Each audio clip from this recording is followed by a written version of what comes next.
बिस्मिल्लाहिर्रहमानिर्रहीम। अस्सलाम वालेकुम वरहमतुल्लाहि वबरकातुहू।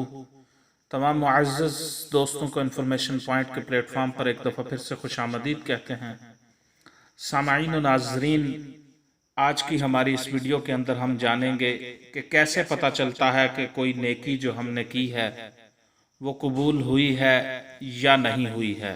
अज़ीज़ सामाईन व नाज़रीन, लताइफ़ुल मआरिफ़ नामी किताब में नकल है, हाफिजुल हदीस अल्लामा इब्न रजब हम्बली रहमतुल्लाह ताला अलैह इस बारे में फरमाते हैं, नेकी के कबूल होने की अलामत यह है कि इंसान उसके बाद मजीद नेकी करे, और नेकी के मरदूद यानी रद्द कर दिए जाने की अलामत यह है कि इंसान उसके बाद गुनाह में पड़ जाए। तो ये पता चलाना कि मेरी नेकी कबूल हुई है या नहीं हुई, उसके बारे में अल्लामा इब्न रजब हम्बली का ये कौल लताइफ़ुल मआरिफ़ में नकल किया गया है।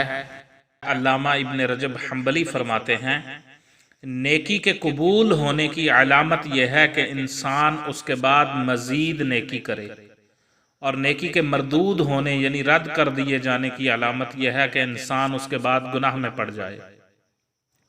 तो जब हम नेकी के बाद मजीद नेकी के काम करें तो इसका मतलब है हमारी पहली नेकी कबूल हो गई है, और अगर हम नेकी का काम करने के बाद गुनाहों में पड़ जाएं तो इसका मतलब है कि हमारी नेकी जो हमने की है वो मरदूद है, मकबूल नहीं हुई।